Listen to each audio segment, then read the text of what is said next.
Berger, Here. Robert Clark, Here. Michael Gower, John Kaczynski, Here. Sue Kresge, Present. Ryan O'Keefe, Present. Diane Surface, Present. Matthew Walters, Here. Melanie Zip. Here. Thank you. I'd like to let everyone know that we did have an executive session, and by the way, probably the shortest that I've ever been in. It was held this evening, December the 16th of 2024, and it was prior to the regularly scheduled meeting for purposes of personnel matters. Secretary's report. Mrs. Smale, please. Good evening. Tonight I am requesting approval of the December 16th, 2024 special board meeting agenda. Second. I have a motion by Mr. Walters, seconded by Mr. Berger. Is there any discussion?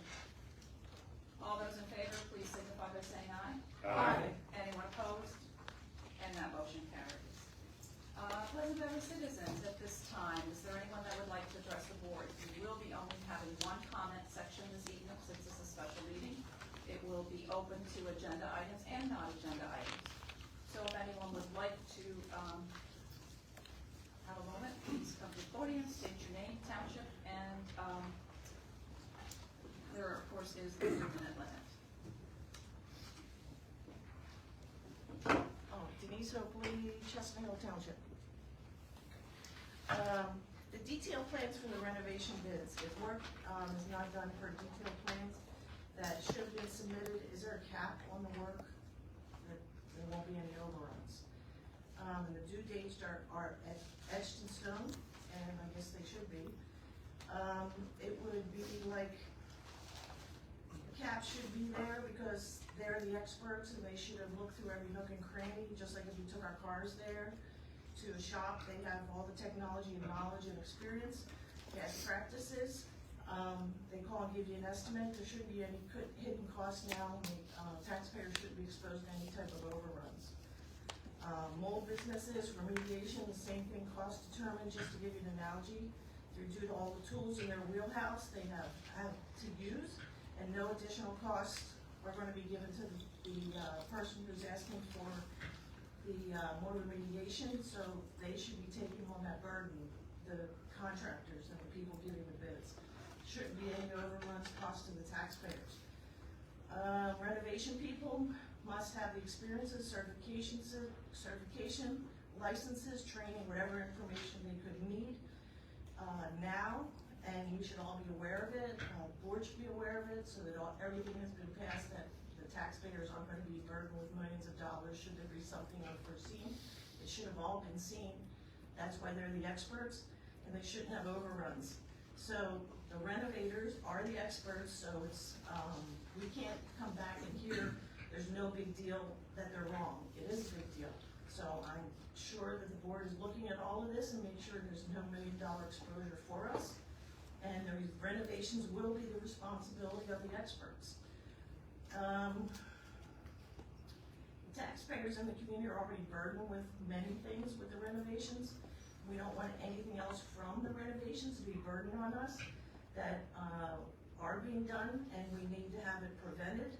So these present bids that are here, we should all know what's going on, and there are no surprises that'll cost us millions. And these bids should be monitored with an eye on the issues. There should be a cap, so there is no exposure to us. Is there a penalty for overruns where taxpayers get money back in contracts with bids? Are there signed contracts in stone with penalties? You want the taxpayers to endure all these unknown increases with all these escalated salaries, so enough is enough.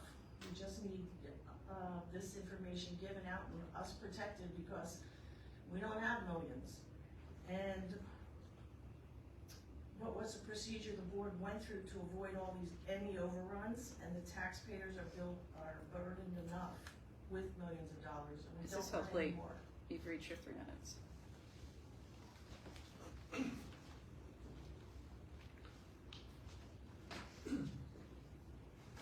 Hi, Ann Gravel, Polk Township. I'm going the other direction. Okay, we so far floated a $15 million bond. Okay, we're not using the money, we're investing the money. Who's keeping track of that investments? And will that be made public to the public on the investments that are being made with the money that's not being used? Is Public Financial Management, I'm sure that's not the name anymore, are they the ones overseeing this investment? Because from what I remember from the original board meetings, this was the money, the investments would be put on the back end to alleviate the taxpayers, and with the market the way it is, and we don't know what's gonna happen in January, I wanna know what guarantees do we have for the money that is being invested that's not being used at this moment. Thank you.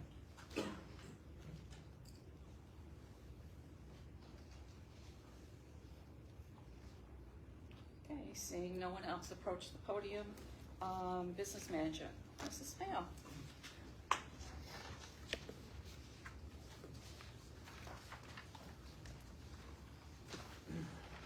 Good evening, everybody. Before I ask the board's approval for the high school innovation contract awards, Kim LeBrake is here this evening, and I would like to update the board on the bid result process, the new budget, and last but not least, the financing update plan for the project. So I'm gonna let Kim LeBrake start. She's gonna go through the bid process and the results.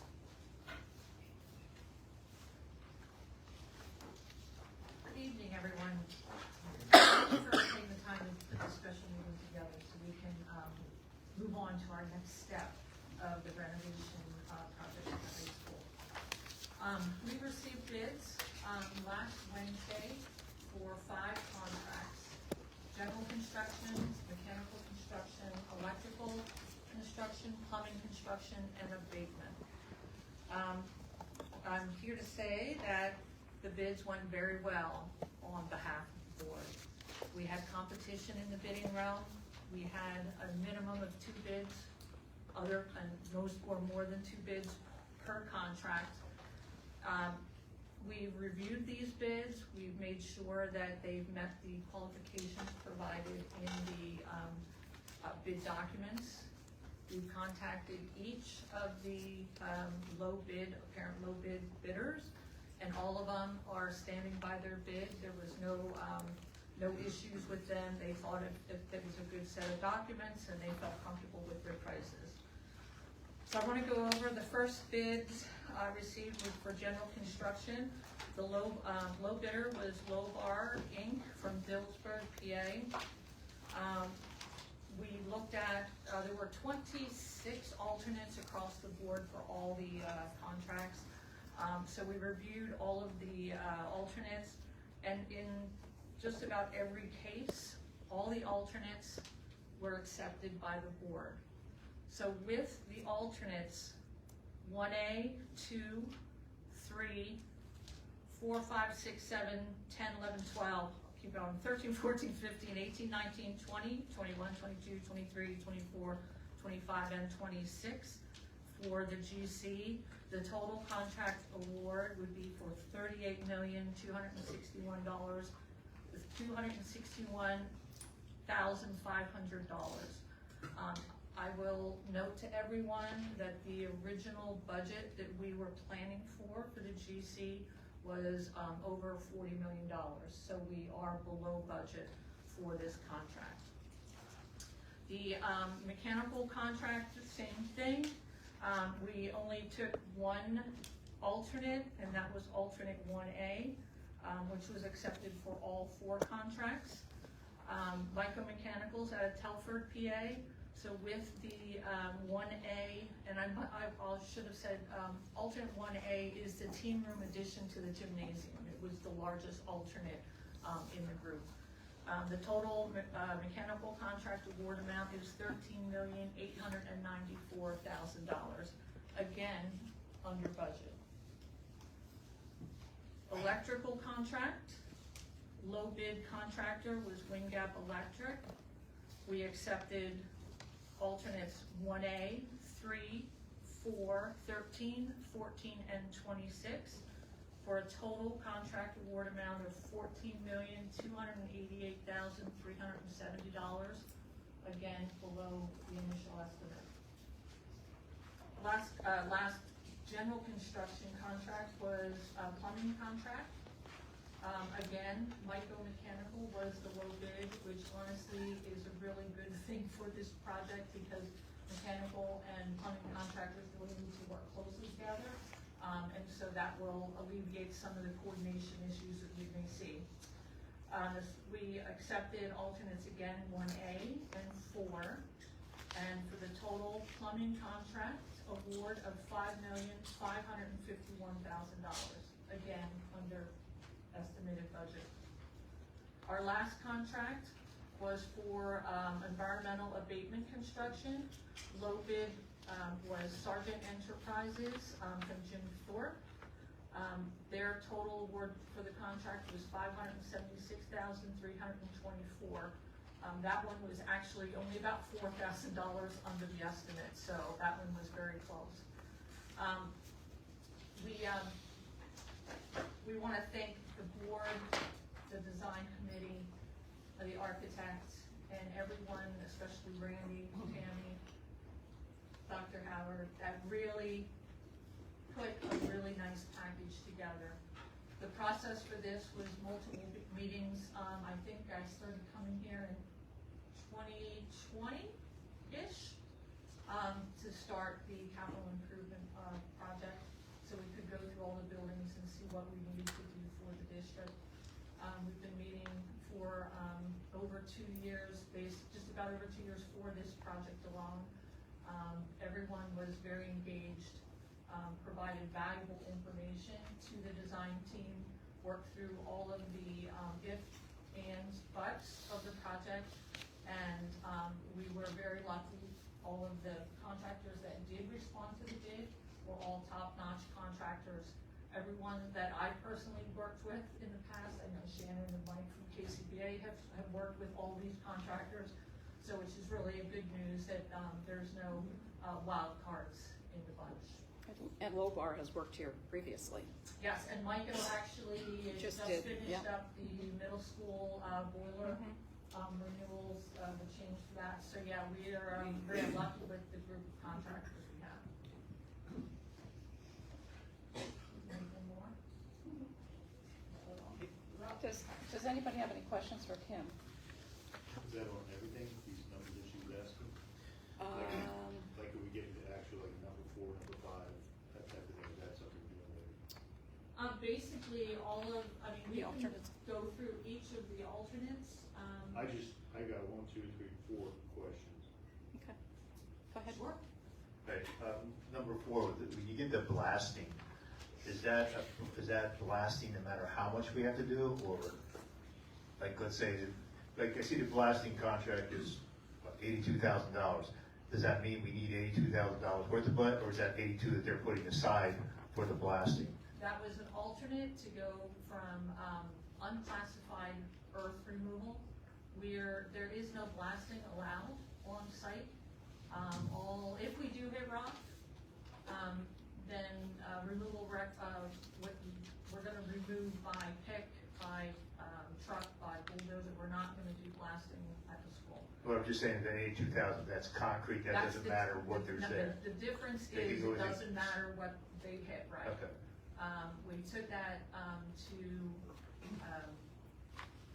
stop bickering, we'll call it on site, about what's a rock, what's not a rock, and what to hit. It's a really good value because whatever the contractors and all the contracts that have it hit, it's theirs to remove.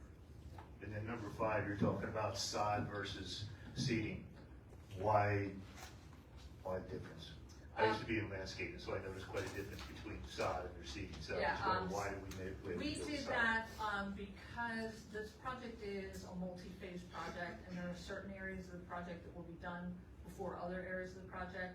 And so typically to seed, you want to hit your prime seeding area, which is in like the fall, right before. Or fall or spring. either one. Exactly, but we have parts of this phasing that happens in between those.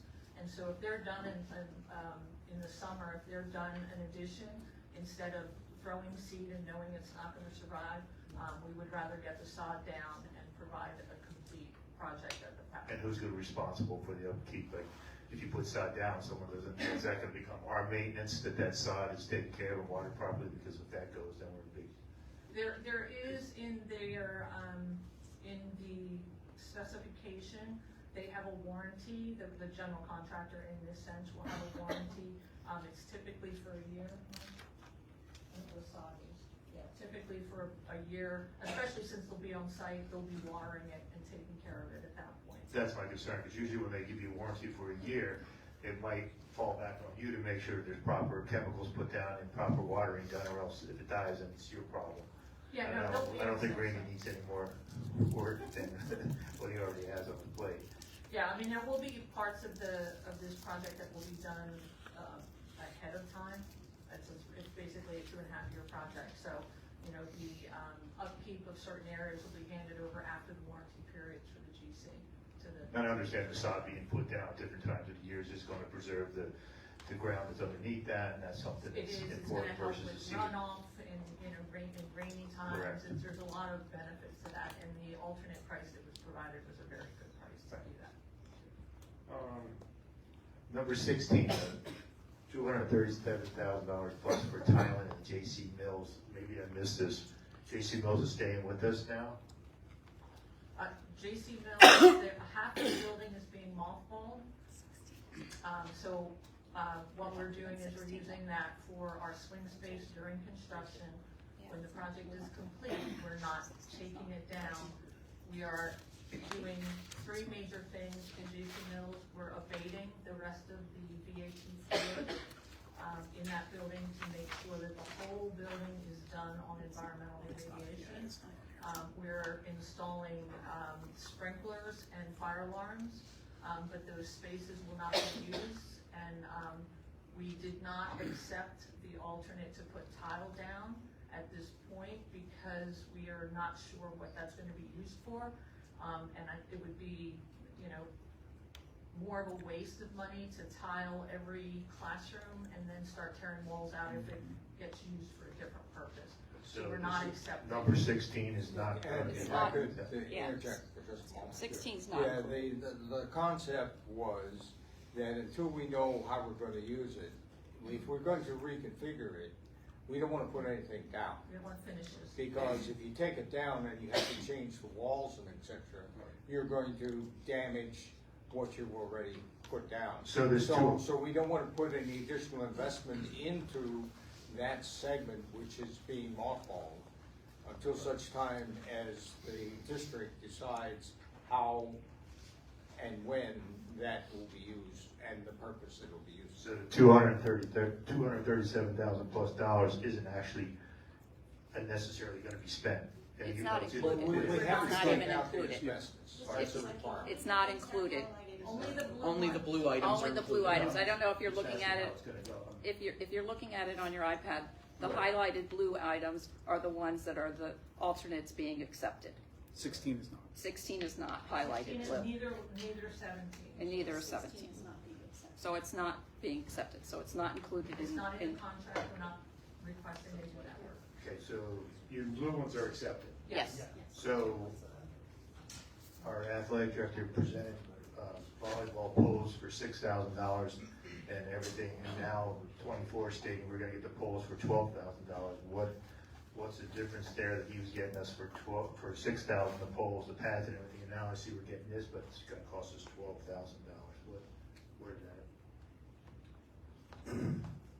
I can't answer that, I did not know that there was a price from the athletic director for $6,000. First time hearing of it, so. When we had the last addendum, we were requested by the athletic director to put those into our bid.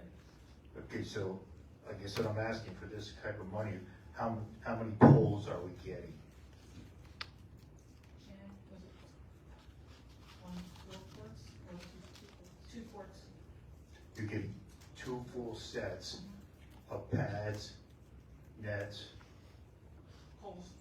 the poles, the And the pads, sleeves the that go nets, into the and the sleeves that go in the ground. So, And the ladder, excuse me, and the ladders. and a ladder for all of them. Okay, well, that's a good price. What about the, and that's used too, is what about the third court? There's the sleeves that are in that, Well, the Are- whole are they floor gonna is be being blue? replaced, correct?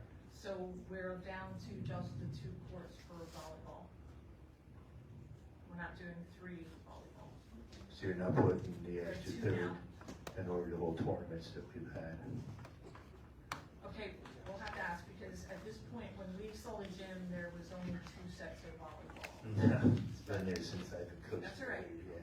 You know, at this point, it's 2 sets is in that 12,000.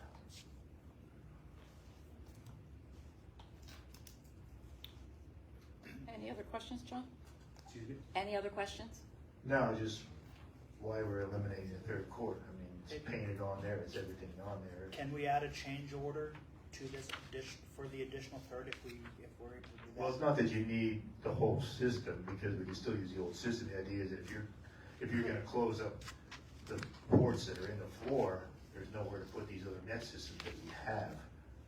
And when we run tournaments, we run the 3 nets in the new gym and we run 1 set in the old gym. So there's 4 courts that we have going at one time. Just so it, I don't think that we're eliminating or we'll know. Yeah, we can, I mean, if the sleeves are in there and work with the new system, that's not a problem, but we'll check into it. We don't. our- Yeah, our it's just the understanding- sleeve in the ground. Yeah, he only asked for 2 sets, so that's what we assumed he needed, and that's what we asked for. Right, But we'll we'll know look at it. launch the court, so I don't think it's anything wrong. Yeah. so if I'm correct, there's 2 questions here, I think. So, and I don't know whether to call it, what to call it, the sleeves, is that what it is? Well, Go in yeah, the ground, in that go floor. in the Actually, floor. go in the floor. So we need 3 of them, right? Correct. Okay, but do we need 3 sets of We don't that? need 3 Okay, sets. that's, so what's here, So all we need is the extra 2 poles and. okay, all right, okay. Yep, All that's, right, that's so- easy, we can okay, take care of. all right. Okay, just wanted to make sure I understood. Yeah, no, that's great, thank you. Yep, is that Thank you. everything? Yes, Thank thank you. you. Anyone else? I don't have a question for Andy, first, maybe just a general numbers question, if that's all right? Yeah. By coming under budget, is this gonna affect, or how is this gonna affect any type of, grants that we'd be getting? And the money? No effect whatsoever. No effect, so is it saving the school money or is it saving the state money? And Saving the school money. She'll She'll take care of it. Sorry, jumping on.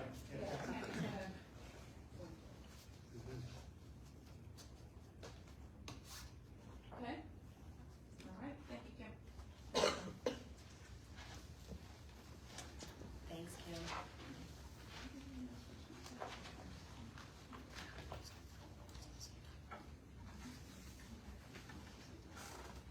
Okay, so for the first part, I just want to point out that the original budget on this was a little over 103 million.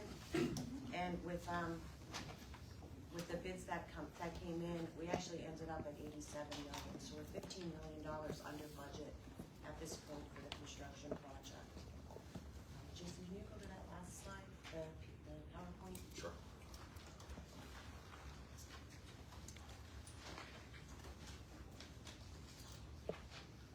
So the total cost of the project now is $87,650,279. With the help of CHA and KCPA, we have been able to obtain $1 million from the Public School Facility Improvement Grant, which will go towards this project in its entirety.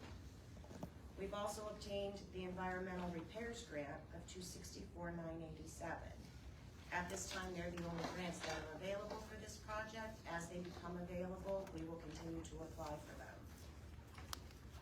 We have allocated from our capital reserve account $12,050,000 towards this project.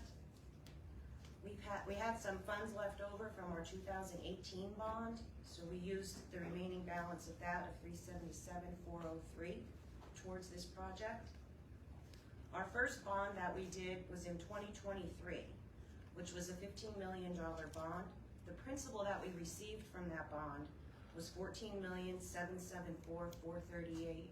That's net of any of the finance expenses when you receive a bond. We did invest that with PISLA, which is the replacement for PFM. We invested it with PISLA. It was invested in CDs, U.S. Treasuries. All of the investments have come due as of the end of October. We earned $803,281 in less than a year on investing that money. The second bond that we have already obtained, our 2024 bond, which was also another $15 million face amount. net of finance expenses, we received in principal $14,797,434. That has been invested as well with PISLOF. 75% of that has matured. So far we've earned $461,165 in interest on that bond. We are reinvesting that bond. I've been told that the rates are gonna drop in the next 2 weeks. So we took advantage of it and we reinvested this money. Last week we did it, and that's gonna be reinvested for 6 months. We kept it a shorter term this time. So hopefully we'll earn more money on that. That will leave an amount left to finance for this project of $43,121,571. Our projection for 2025 bond issuance is gonna be about $40 million. We'll do that in January. We'll start the process for that $40 million bond. And again, we'll invest that once we get it. That leaves about $3.1 million that we would have to come up with the money. So we have two choices. We can do another bond in 2026, or we save and put it into our cap reserve account and pay for it that way.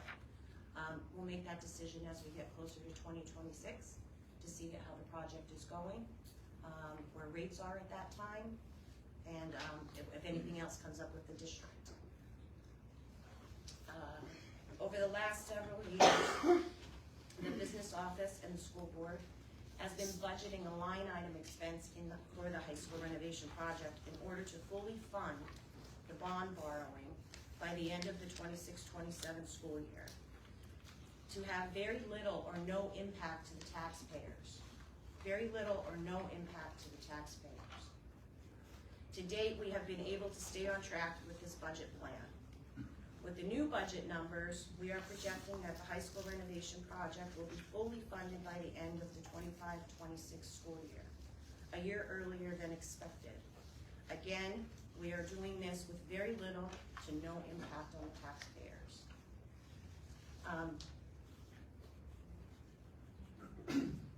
Our original plan was based off of borrowing $25 million in 2026. With the new budget numbers, we do not have to borrow that amount in 2026. So we'll have new numbers, and I will present all of those during the budget presentation in February. Does anybody have any questions on the financing of the project?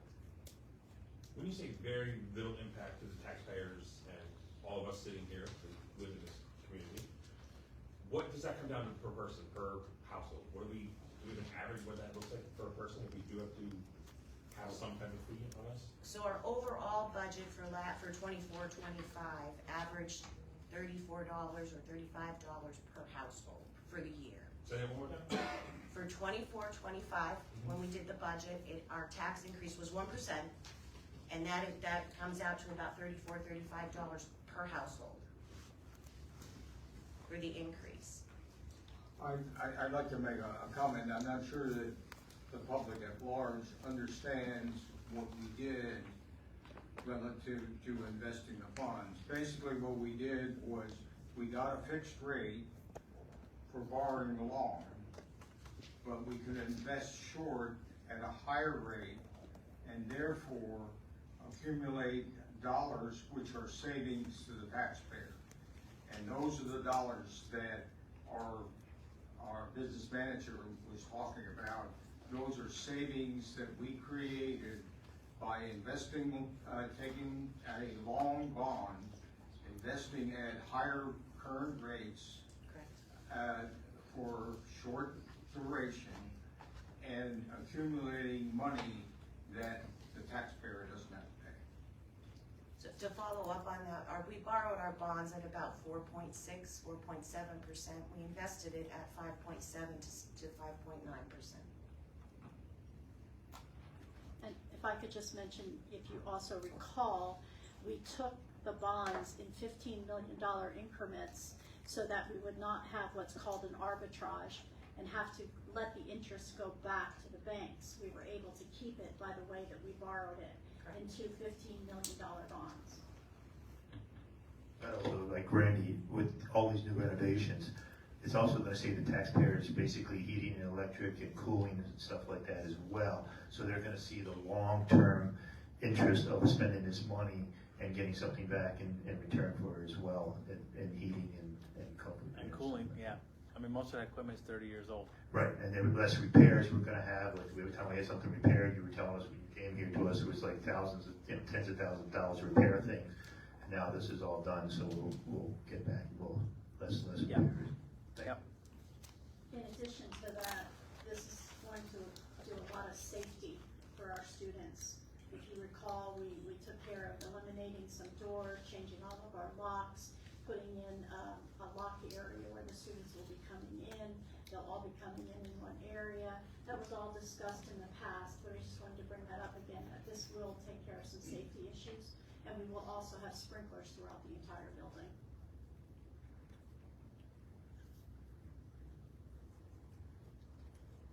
Anyone else?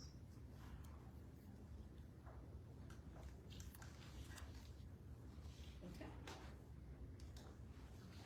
If there aren't any other questions, I'll move on to the approval request. I am requesting approval of item 4C. Second.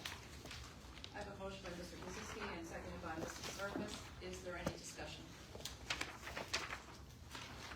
At this time, I would like to ask for a roll call vote, please. John Kaziski, Yes. Diane Surface, Yes. Matthew Walters, Yes. Norm Berger, Yes. Robert Clark, Yes. Ryan O'Keefe, Yes. Melanie Ziff, Yes. Sue Kresge. Yes. That's it. Just everyone? And that motion passes. Thank you. That's okay. I wasn't paying attention. I'm looking for another person. Thank you. I am also requesting approval of items 4D through 4G. So move. Second. I have a motion by Mr. Walters, seconded by Mr. Berger. Is there any discussion? Hearing of none, all those in favor, please signify by saying aye. Aye. Anyone opposed? And that motion carries. Thank you. Thank you, Mrs. Smale. Mr. Fitzgerald, anything this evening? Nothing further this evening. Happy holidays, Merry Christmas to everybody. Thank you. Pleasant Valley School Directors, anyone have anything this evening? I'd like to say happy holidays, and happy New Year to everyone, to my Pennsylvania Dutch friends. Hartelijke Gerstdag und ein gesund Neujahr. Anyone else? I also would like to wish everyone a very blessed holiday season. Merry Christmas, Happy New Year to everyone. Superintendent's remarks. Sure. Good evening, everyone. Just a couple of comments. First off, I just wanted to thank everyone who has contributed to getting this project off the ground. It's truly been a long process. It's been about 2 years, and obviously a lot of hard work and effort was put into this exciting project. I wanted to have a special, shout out a special thanks to the board, Assistant Superintendent Dr. Howard, Business Manager Tammy Smell, former Business Manager Mike Simonetta, and Director of Operations Randy Smell, Mr. Boyland, the high school principal, and curriculum supervisors, Jonathan Hare, for all of their contributions. I'm thrilled about the great work that Tammy has done and is continuing to do for this project, not only through her transparency, but also through her continued planning, which has really brought us forward and will continue. So thank you, Mrs. Smell, especially. I'd also like to extend my gratitude to CHA and KCBA. Working with them has actually truly been a pleasure. We had some really intense meetings, and there was a lot of things we need to configure and reconfigure over and over again. But special thanks to Mike and Kim who were here, Sharon, and then Reef. And it was very exciting to see the bids come in, how they came in under $15 million under what we had projected. And I think that is an incredible task for anybody that's going into large renovation projects. We're excited to move forward with the project and really bringing forward the vision and the opportunity to our students. And I know that speaking to some of the younger students at PVI in the middle school, they're excited to come to the new high school. So it's really exciting to see what the future holds for Pleasant Valley. Last thing, I just want to wish everyone a Merry Christmas, very happy holiday season. and a prosperous new year. So thanks everyone for all your hard work, and go Bears. Could I have a motion to adjourn? Second. I have a motion and a second, all in favor? Aye. Anyone opposed? Motion carries. Safe travels home. Yeah, we're going, Mark. Take care.